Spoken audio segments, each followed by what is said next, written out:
Okay. Um, Hello, everybody, and I welcome all the audience who have joined us for the Nalanda 2.0 webinar, where we are going to talk about our plans ahead and give an update on how the last year went. I'm Raj Singh. I'm one of the volunteers at Nalanda 2.0, and have been working with Shal Kumar, who is the founder and president of Nalanda 2.0 for last couple of years. Um, Today we will give an update, and Shal will walk us through how Nalanda 2.0 has been, what are the initiatives we have been involved in, and what's our plan going ahead. We will then have a panel discussion. As you can see, we have a pretty interesting panel of volunteers, core volunteers of Nalanda 2.0 here.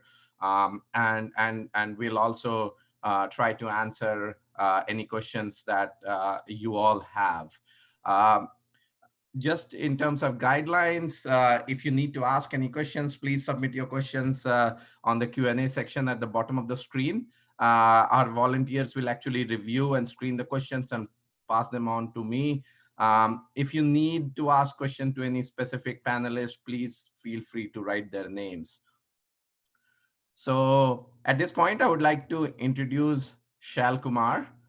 Shal is the founder and president of Nalanda 2.0. He has been working for last 30 years in various capacity in public life, in higher education. Prior to launching Nalanda 2.0, Shal actually wrote a book, Building Golden India, How to Unleash India's Vast Potential and Transform its Higher Education System.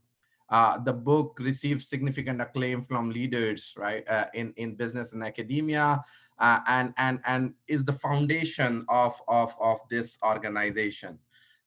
Shal Kumar had worked as an administrator at UC Berkeley, and also at UC San Diego after that. He was the president of IIT Foundation and the co-founder of the Pan IIT alumni movement in the US. Shal is a recipient of the IIT Kharagpur's Distinguished Service Award. And he graduated from IIT Kharagpur with his BTech and an MBA from Indiana University in Bloomington. So Shal, I will invite you for the presentation. Thanks, Raj, for the introduction. Thanks to everyone for joining the webinar. Those who have joined us live on this particular channel and those who are watching us live on YouTube. And finally, those who are watching it later. I really appreciate your interest in Nalanda 2.0 and taking time from your personal and professional commitments during these very unprecedented times that we are living in. I hope that your loved ones, you and your loved ones are safe and healthy. It takes people and funding to advance missions such as ours. So I would like to thank all our donors whose contributions have enabled us to advance our mission. Over the course of last 2 years, 1,055 donors have contributed $158,000 to Nalanda 2.0. I would also like to thank our passionate and dedicated volunteers, several of whom are on this webinar today. Their enthusiasm, commitment, and intellectual and financial contributions have fueled this ambitious and noble mission. Finally, I'd like to thank my board of directors and advisors who are contributing their wisdom, insights, and social capital to ensure we realize our shared vision and mission. That brings me to our Nalanda 2.0 mission itself. Why this matters. Higher education system is the nerve center for any society and nation. India's higher education system is in crisis. If you look at the graph, it's very indicative of the gap that Indian higher education system faces. Of the top 500 of global universities and top 500 of global rankings, US has 137 China has 58, South Korea 11, Singapore, which is a fraction of India's population, has 2, and India has just 1. With 1/6 of world's population in India, success of our mission is a win-win for India and its people and the global humanity. This mission mattered in the pre-COVID-19 world, but if you look at these factors, none of it has changed the function of COVID-19. In fact, I would say post-COVID-19 world, this mission matters even more, because our mission is about empowering youth. It's about upskilling and reskilling professionals. It's about empowering societies. It's about addressing challenges that matter to society and industry. And it's about spurring research, innovation, startups, and economy. So more than ever before, our mission matters.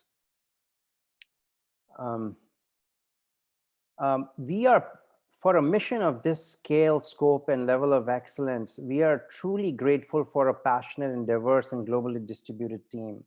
As Raj introduced, I am the founder and president of Nalanda 2.0. Prior to this, I wrote a book called Building Golden India. It is the foundation of Nalanda 2.0. And prior to that, of course, I was at Berkeley and UC Sanding. And a lot of my experiences are shaped by what I personally had at those two great universities. We are governed by an exceptional board of directors, advised by over 30 leaders in academia and industry from India, Singapore, UAE, and the US, enabled by tens of dedicated volunteers, and supported by an extended network of hundreds of friends, well-wishers, and donors. Our board of directors includes, in addition to myself, Arjun Malhotra, who is a co-founder of HCL and TechSpan. He is also an advisor to various higher education institutions in India. Krishna Saraswat, he's a professor of Stanford University. Our Global Advisory Council includes, again, a diverse group of leaders from India and the US, academic leaders, civil society leaders bringing diverse expertise. So I'm very, very thankful and beneficiary of their wisdom and insights. Our core team of volunteers and donors, several of them have been with us since the inception in 2016, and you're going to hear from some of them today. We have had a growing group of people since then, and this is an amazing group of people. Most of them are graduates, received their BTech degrees from IITs, and then subsequently got their PhDs from leading research universities in the US, such as Stanford, UC Berkeley, UT Austin, and also got their postdocs from places like Caltech, Stanford, Berkeley, Cornell, UC Irvine. We have professionals who are working in companies like Facebook, Apple, VMware, and we have people in startups like Raj is. Their diversity, their enthusiasm, their intellectual horsepower is, again, as I said earlier, fuels Nalanda 2.0. Nalanda 2.0 is supported by donors like yourselves. We have received $158,000 since May of 2018, approximately 2 years since we started raising funds. We had the fortune of receiving funds from a number of foundations, corporate matching programs for some of the leading Silicon Valley firms and individuals. The logos you see are benefactors who have given us at a level of $5,000 or more. I'm truly grateful for the diversity of donations we have received. We have received gifts from as little as $5 to as much as $25,000. We have received these gifts from students who are currently pursuing higher education in India and the US, professionals who are working in companies around the world, and also retired professionals such as retired faculty members in India. So I'm truly blessed and grateful for the kind of support we have received to enable this mission. We have three pillars for advancing our mission of making India's higher education system world class. And I'll talk to you about each of these three initiatives. One is building a world class multidisciplinary research university, a first of its kind in India. Advising governments, we believe providing evidence based policy recommendations is really critical for um, large scale impact at speed, also changing conversations.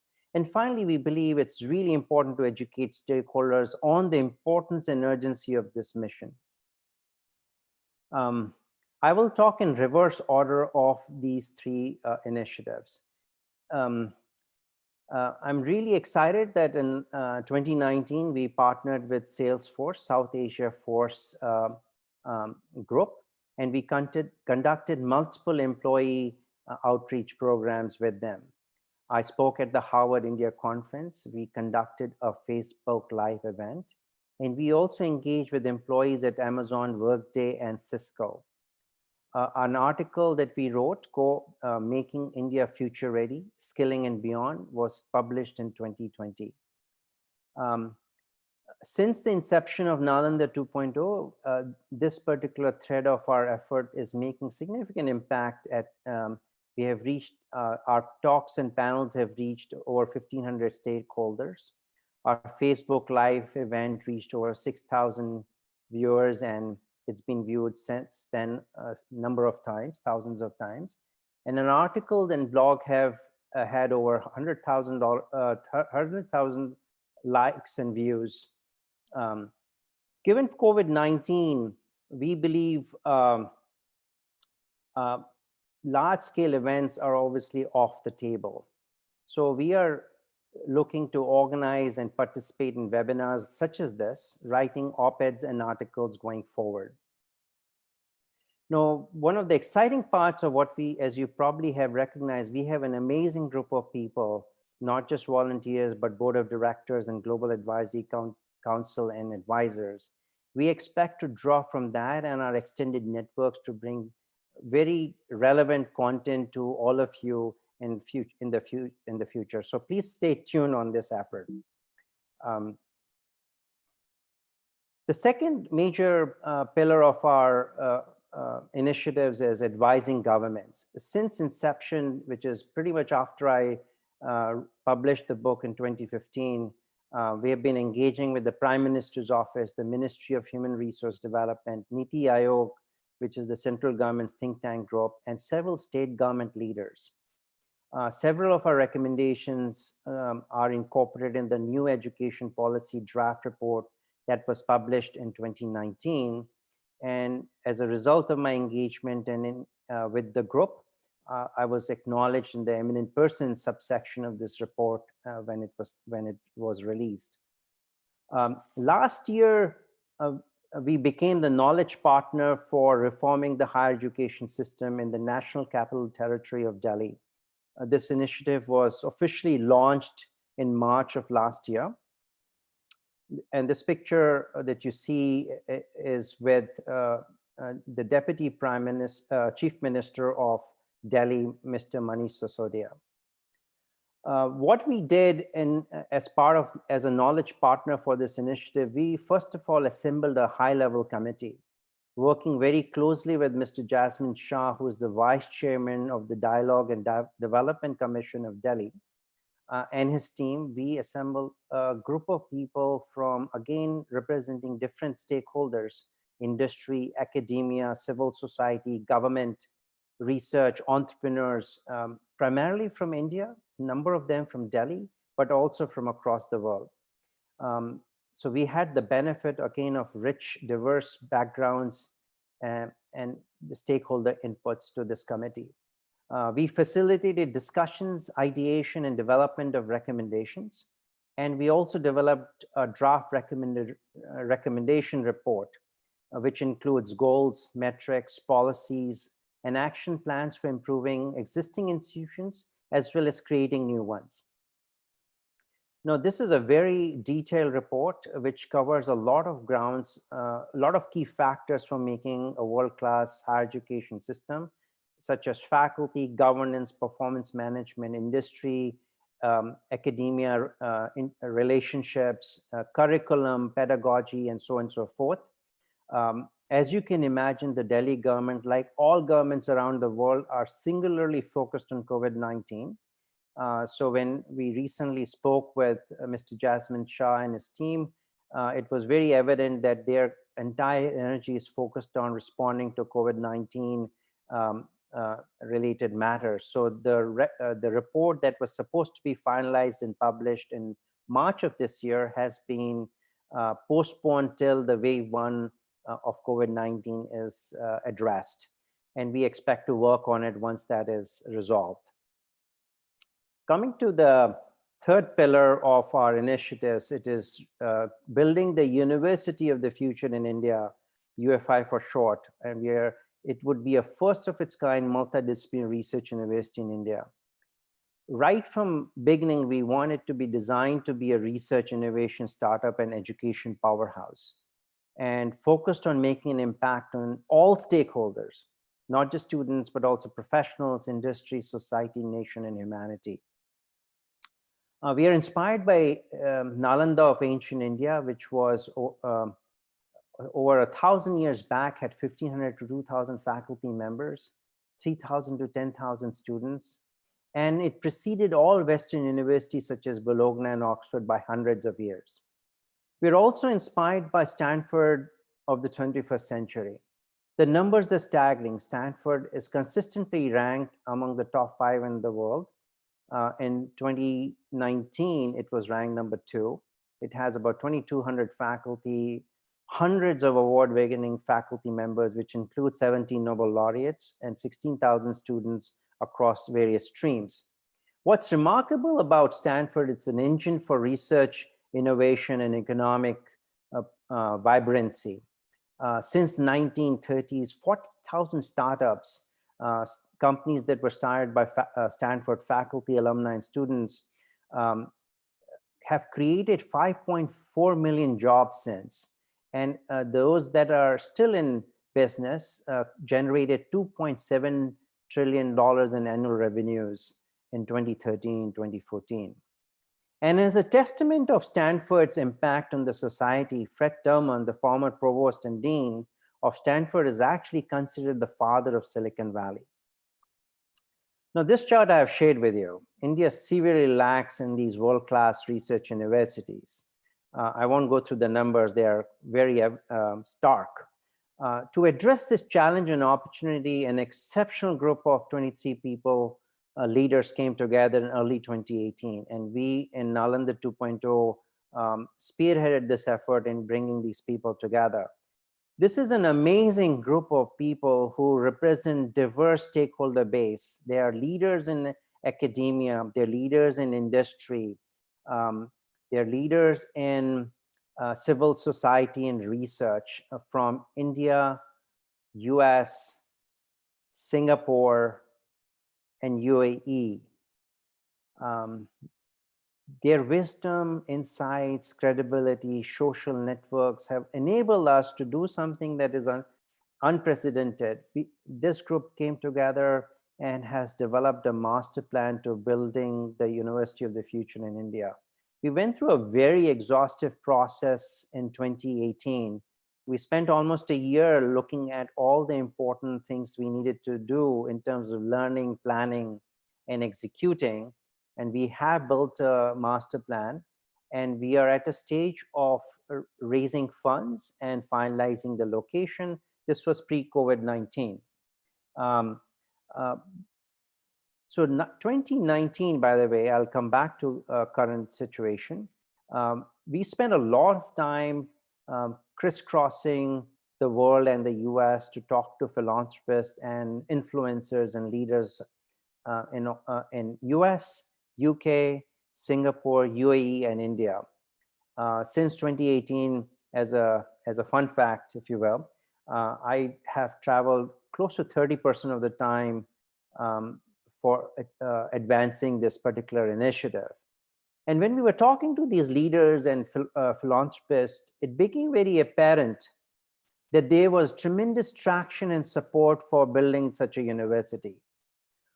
All of these people I met, a majority of them, their sons, daughters, nieces, and nephews had gone out of India to study overseas in places like Berkeley or Stanford or Oxford or Cambridge to pursue their higher education. And they all felt there was a need, an unmet need of such institutions in India. Recognizing that there's tremendous traction across a wide stakeholder base, we then, the Global Advisory Board, decided we need to come up with a plan on how we're going to actually start. While it was very clear what the endpoint looked like, we wanted to be sure how, the right way to start the university, because you have to start from somewhere. And like the Chinese proverb, a journey of 1,000 miles begin with single step. There were tremendous number of options on how to start a university. We ended up deciding that we will start the university by first creating a global institute for artificial intelligence. This would be an interdisciplinary institute for research, education, innovation, and entrepreneurship. And it would become one of the largest and preeminent institutes for artificial intelligence in the world within 5 years. As many of you probably know, AI initiatives are attracting significant capital and talent across universities, industry, and nonprofits. In fact, AI-enabled economy is the future. And these reports and numbers are actually pre-COVID-19. And post-COVID-19, the acceleration of AI and automation has just gotten even more. A PwC report, which was published in 2018, said 14% GDP, global GDP could be higher by 14% in 2030 as a result of AI. And China and US are expected to capture 70% of this additional economic wealth created. We believed in the Global Advisory Board that there is significant headroom available for research, innovations, and education, startups, and economic impact through AI. And India cannot afford to be left behind in this AI-enabled fourth industrial revolution. In last year, late last year, as we were talking about AI's Global Institute for AI, we got even a larger amount of support in terms of interest from potential donors, government leaders. So we established a campaign committee, which included some of the Global Advisory Board members, but we also invited a few additional leaders from India and the US to help with the fundraising effort. Our plans prior to COVID-19 was to be operational by 2021-22. This is a timeline without the COVID-19 impact. And I'm going to talk about some of the challenges and opportunities, how we're thinking of taking it forward. So those are the three primary pillars: educating stakeholders, advising governments, and building first of its kind world-class multidisciplinary research universities. As I said, our mission requires funding and people. This is a quick snapshot of financials from October 2016 to April 2020. These numbers are as of April 30th, just a few days back. We received $158,000 in gifts and grants. It's the uses of funds, 64% has gone to salaries and expenses.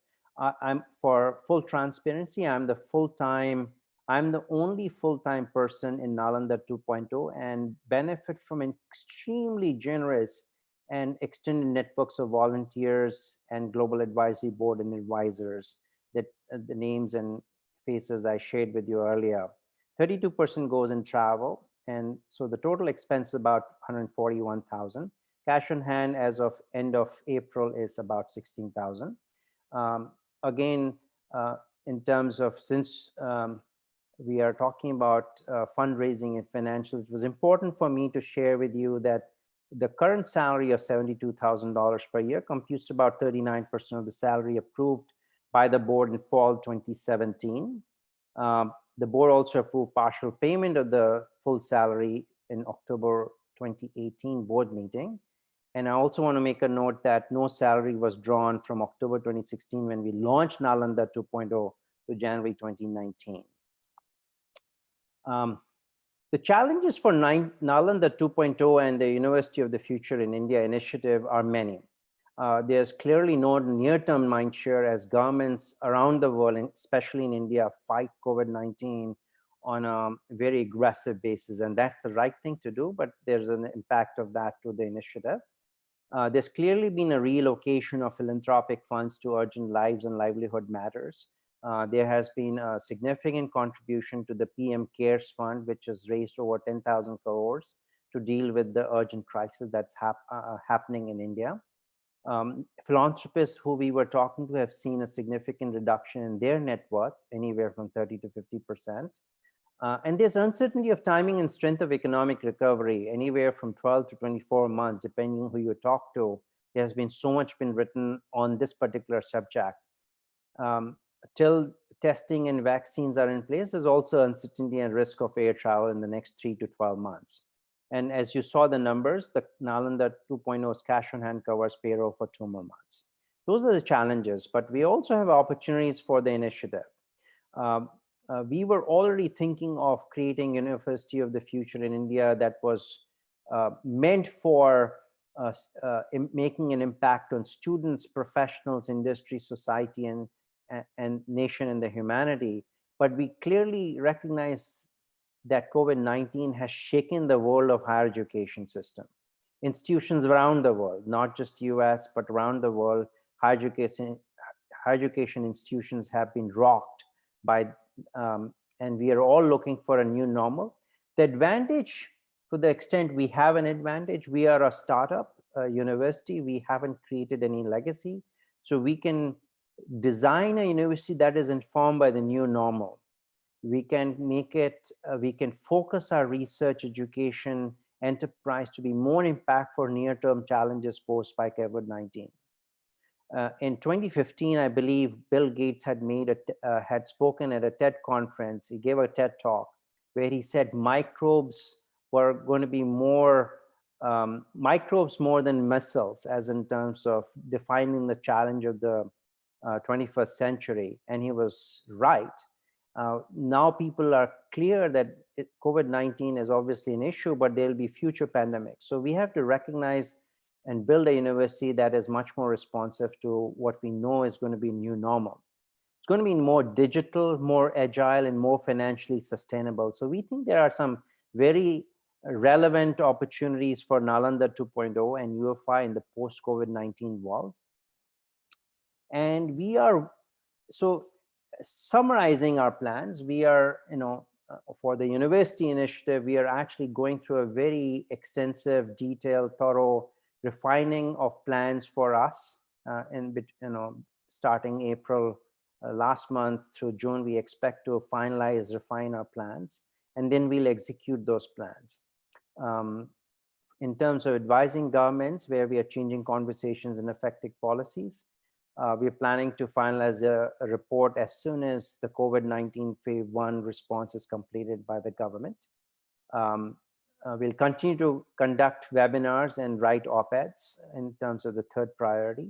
And we are planning to raise $130,000 to $265,000 for Nalanda 2.0, starting with what I'm told Giving Tuesday now is starting, I think it's May 5th. So we'll initiate fundraising efforts for that.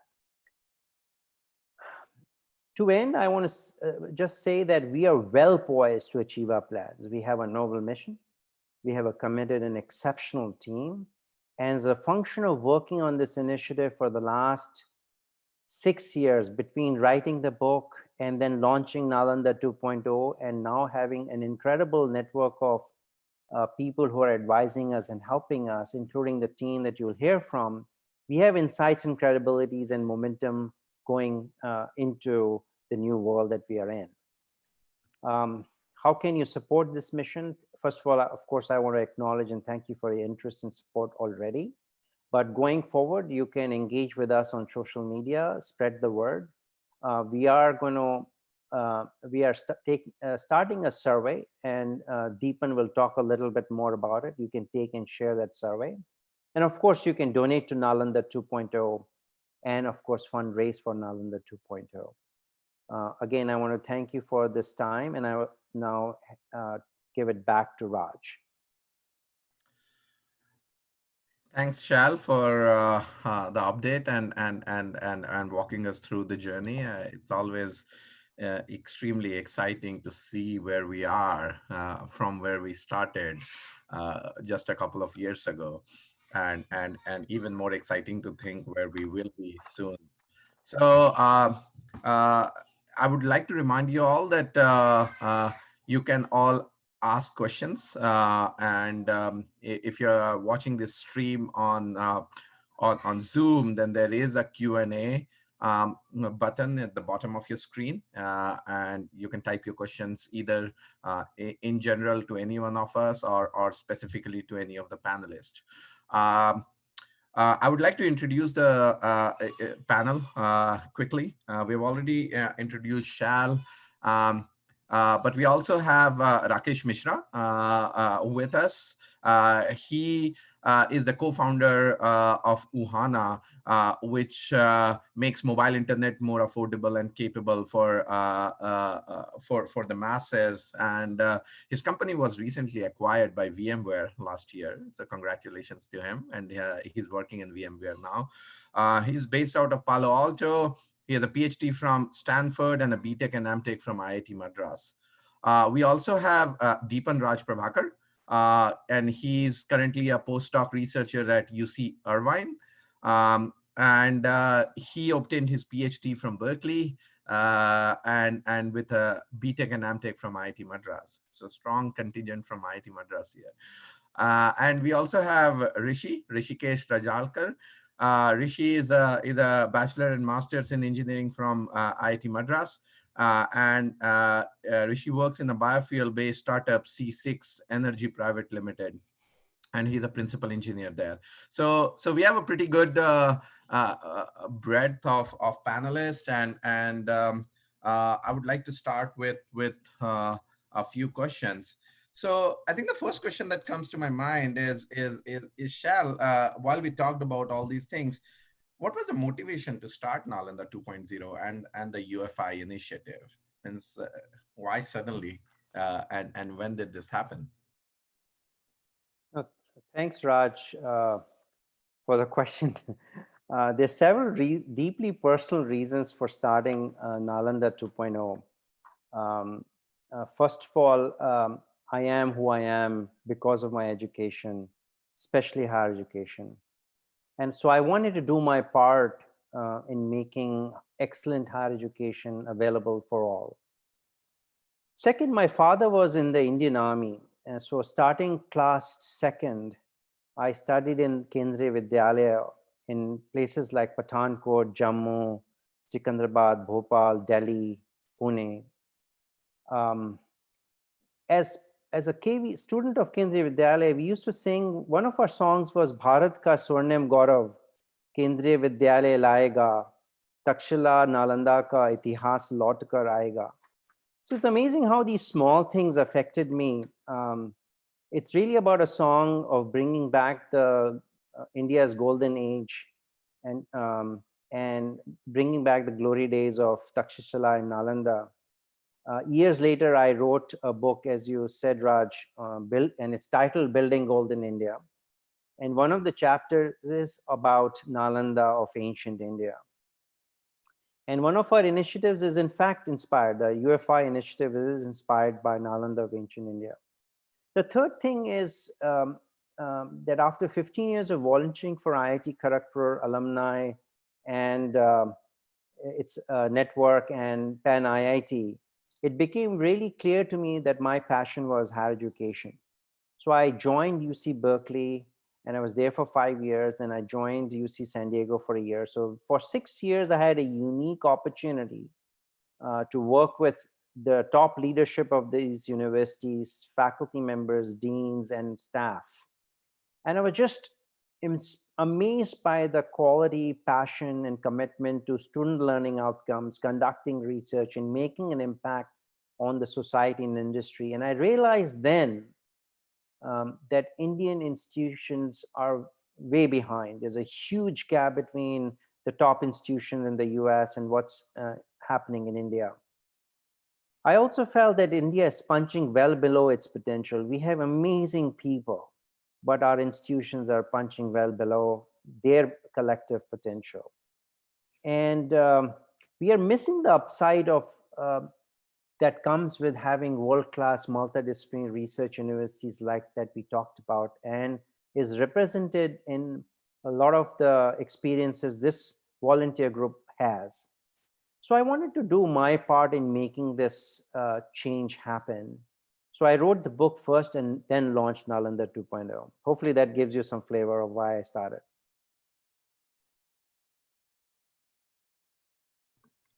That's awesome, and we look forward to your continuing work in this. Uh, so let me get back to the panelist, and uh, uh, just wanted to understand what inspired you to volunteer for Nalanda 2.0, and if we can start with Rakesh. Rakesh, so why do you volunteer for Nalanda 2.0, and like what inspired you? Right. Thanks, Raj. First of all, good morning to everyone who is joining us in the US. Good evening to folks from India, and hello to everyone who is watching this later. Raj, when I first came to the US in 2011 to join a PhD program at Stanford, it was a difficult decision. I would have preferred to stay in India. My family would have preferred to continue my higher education in India. But whoever we reached out to for advice said it was a no-brainer to come to Stanford. My professors at IIT, my seniors who were already at Stanford or who were in other parts of US, our trusted advisors in India, they said if you have an admit from Stanford and that too with a full fellowship, it's an absolute no-brainer. So I ended up coming to Stanford to join the PhD program. And after starting at Stanford, I could actually start seeing why everyone thought it was a no-brainer. It all started first with the quality of peer group and professors at Stanford University. I remember my very first class at Stanford was by a professor whose textbook was the prescribed textbook that I had followed during undergrad for one of my core courses. Over time, I realized that it was not just about few professors or few students. There was a structure to the university itself that was having a very kind of enriching, causing me to have a very enriched experience. And Shail touched upon some of the points, how Stanford is a research first university, how it is a multidisciplinary university. And over time, I realized that it is not just about this one university. There was a structure in the higher education system itself, in the state of California, in the whole of US. And all this time I was wondering, why do we not have such universities in India? Why does India's higher education system, is not as good as it's here?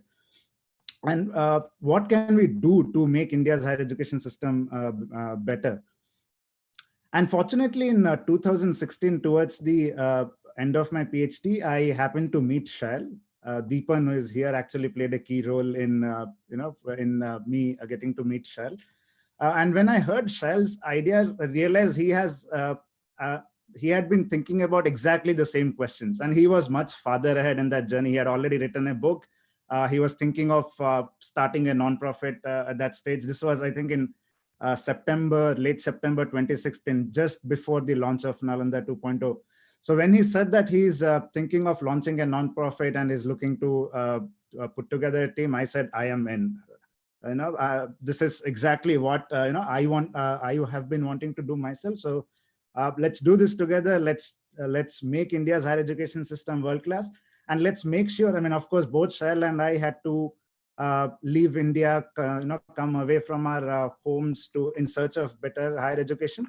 But let's make sure that when the next generation in India reaches our age, they have a choice available to them right at home in India. Let's make sure that they don't have to leave India, come far from their families in search of better education. So that is my motivation. That has been my inspiration for volunteering for Nalanda 2.0.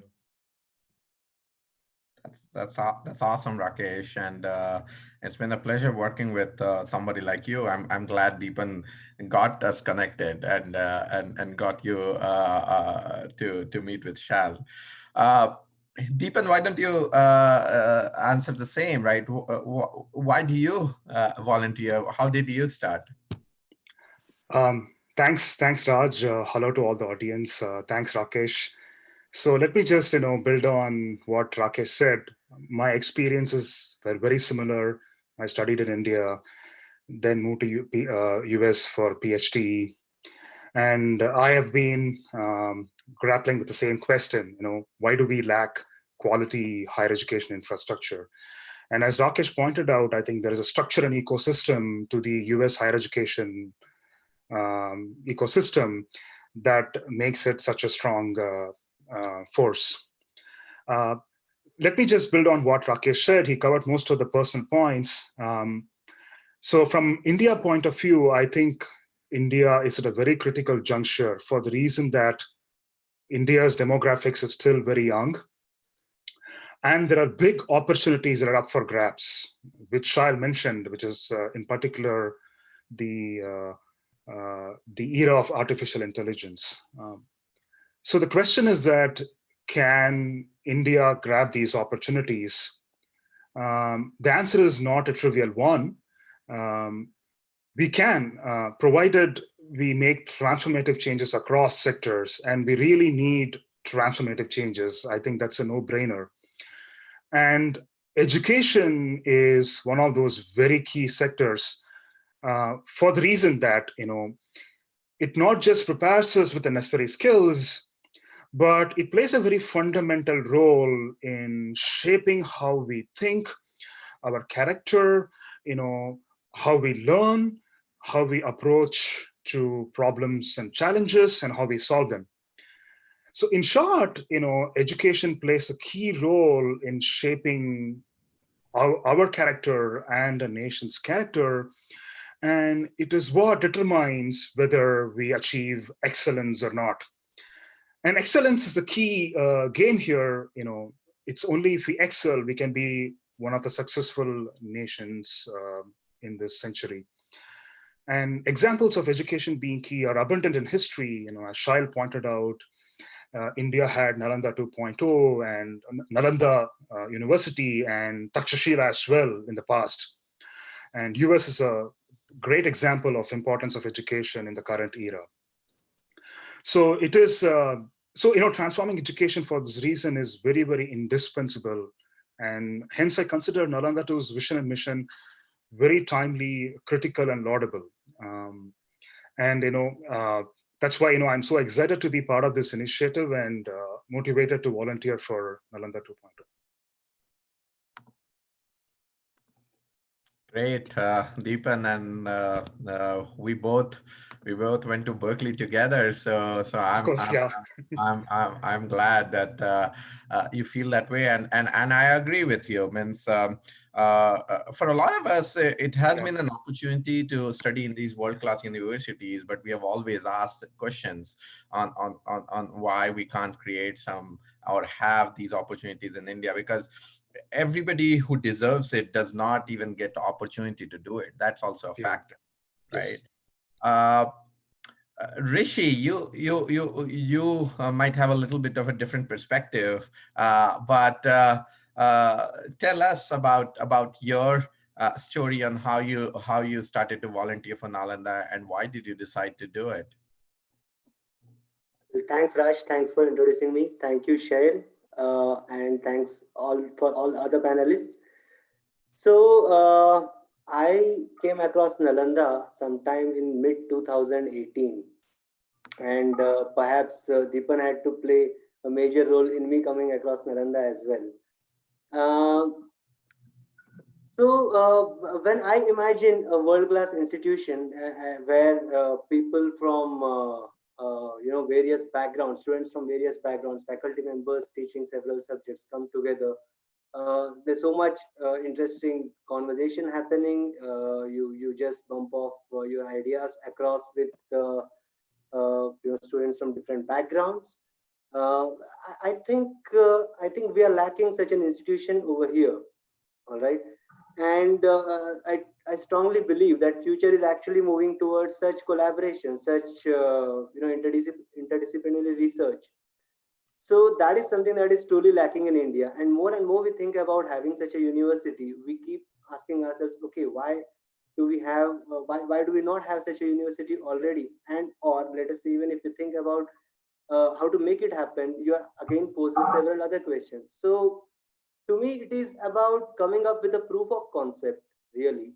And that is where I think Nalanda 2.0 has a very compelling vision. And the kind of university of future that we are talking about is actually, and if we can deliver on all the promises that such a university should have, that is going to be something.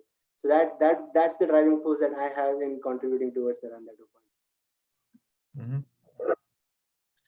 Great, Rishi.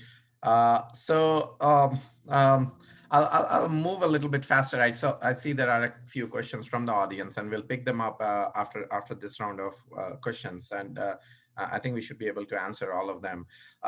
So one of the questions that I have, and a lot of other folks would have, is like how are volunteers like you all contributing to the Nalanda 2.0, all the initiatives that Shal talked about. So, Rishi, can you talk about a couple of things that you're involved in, and how are you contributing to it? So I have been involved in fundraising efforts through social media and some of the research for the University of Future in India. So what like I like doing, talking to people, answering their questions, sometimes learning more about what challenges such a University of Future has myself. So that's why I stick more towards the fundraising through social media, and that's where I contribute right now. Awesome, awesome. Uh, Deepan, what about you? Yeah, so we as volunteers support Nalanda 2.0 in various activities, ranging from outreach, fundraising, organizing such webinars, and doing a lot of background research activities related to the various initiatives. So currently, I am focused on activities related to the UFI initiative. Um, to share some of the examples of these activities, so I was just part of the team that designed and launched the survey for the University of the Future in India that Shayal spoke about. And the aim of this survey is to engage with potential faculty candidates for the university to get their feedback, which will then help us improve the design and planning for the University of the Future in India. To give you another example, this activity is related to the Global Institute for AI initiative. Here, the task is to identify the various centers of excellence in artificial intelligence that AI could potentially launch, and understanding why these centers will be important, how they are relevant from the India context, and what will be these centers' objectives. And this is a very important exercise because it will help us the planning for the Global Institute for AI. So those are some examples of activities I'm currently involved in. Awesome. Thanks, Deepan. Rakesh, you are also involved in a lot of initiative. Actually, I would say most of the initiatives that Nalanda 2.0 is currently doing. Can you talk about a couple of them? Yes, sure, Raj. So one of the nice things with how Nalanda 2.0 works is that we are all driven by the vision and mission. So we don't have any set boundaries, restrictions on what each of us can do or cannot do. So whenever we have had a task to be done, some of us has always stepped in, to make sure the task gets done. So over the last 4-5 years, I have been involved in pretty much all the activity streams at Nalanda 2.0. But if I look back at where I have contributed most of my time, it has primarily been in two categories. One is doing research for our various initiatives. As you can imagine, for a lot of things that we are doing, there is a lot of research needed in the background to make progress on these initiatives. For example, when we drafted the recommendation report for Delhi's higher education system, it involved a lot of research in the background to understand where is Delhi's higher education system today, what are the metrics, what are the number institutions that are part of Delhi's higher education system, how does the higher education system look in other states and in other parts of the world, And then when we laid out a vision for where we want to be, what do we need to do to get from where we are to where we want to be. So there's a lot of research that went behind that report, for example. Similarly, on the UFI initiative, as you can imagine, there is an insane amount of research that has been put in by the volunteers, by the advisory board in the back end. For example, how do we think about faculty compensation? How do we think about the financial model for the university, the governance model, right? So I have spent a lot of my time helping drive some of this research. Very recently, we actually did a very extensive kind of research on discovering good locations for this university in India, where we shortlisted about 20 different potential locations. And then we kind of put a list of 15 different factors that faculty candidates typically use when they are making the decision of whether they want to move to a certain location, to start or to continue their careers. So research is one broad activity where I have contributed a lot of my time. And the second broad activity where I've contributed a lot of my time is outreach.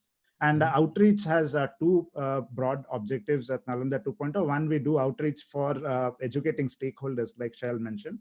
So I've helped conduct a lot of the events that you saw in Shail's presentation at Salesforce, at Amazon with our volunteer Prachir, at Workday with Sri Lakshmi, at Cisco, and so on. And the second goal for which we do outreach is fundraising.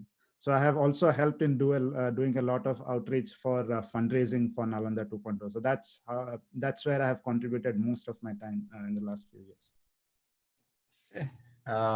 Hey, thanks, Rakesh. And as you all must have heard, means the way volunteers are contributing is quite varied and a lot, right? And a lot around research, a lot around creating reports and outreach. So one of the questions is like, can undergrad students volunteer to help? Somehow, yes. I don't think none of these things require a PhD to do. And please feel free to reach out to us on our website. There's a link through which you can reach us and contact us.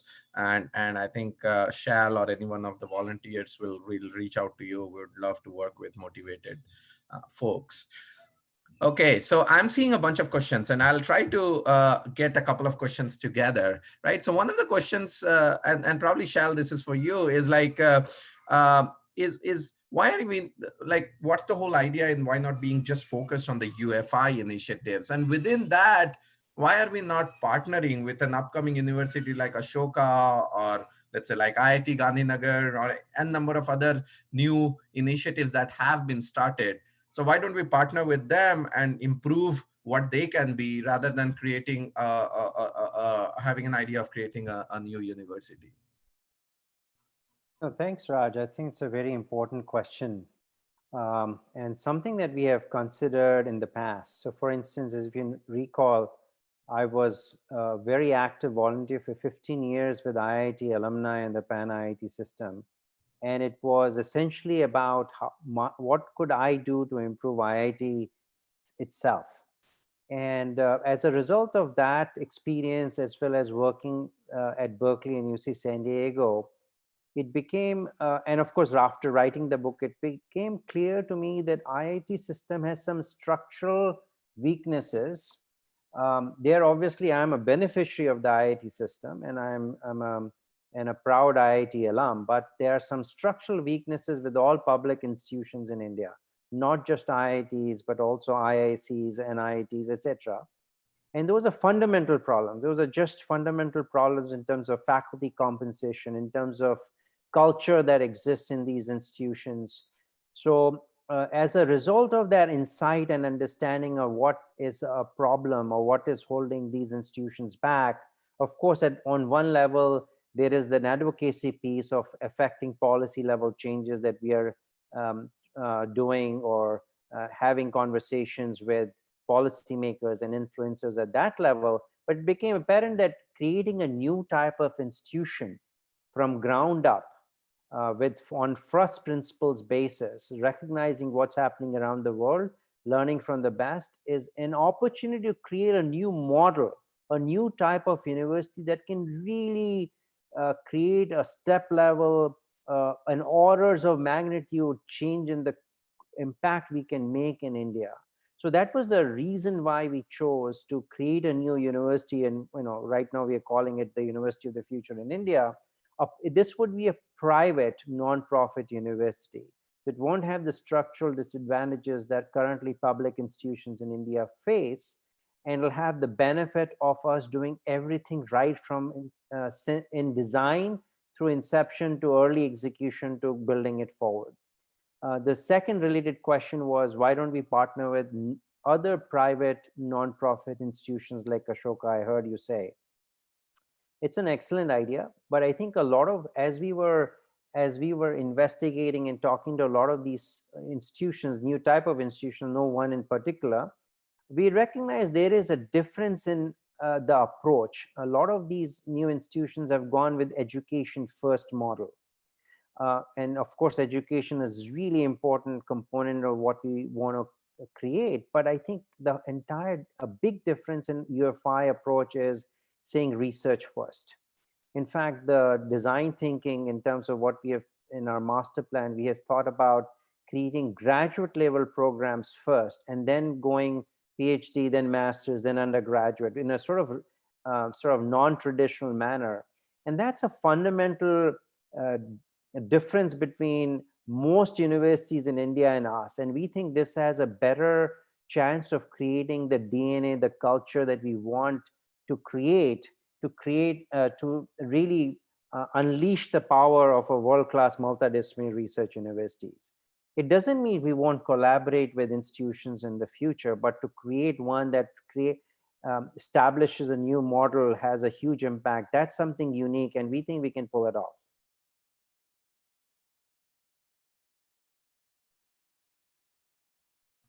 So one of the questions that comes up when we are thinking about a private nonprofit institution, let's say in India, is like, how do we see collaboration with industry, right? Means any such university like Stanford, one of the strength is industry collaboration and how closely it works with them.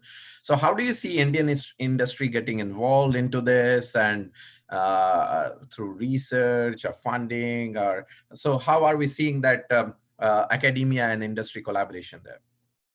No, Raj, excellent point. And this is something that was obvious when I was working at Berkeley and UC San Diego.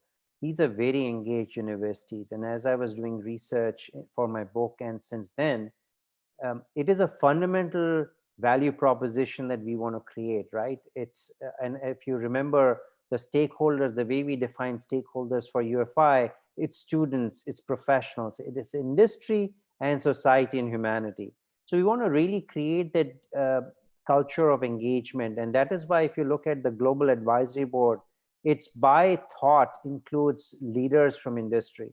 So their engagement has been instrumental in us thinking through how the master plan should look. And of course, going forward, continue to have deep conversations and engagement with industry. In fact, my conversations with business leaders in India and around the world suggest that if we did what we are planning to do in India, there'll be no shortage of industry support for this.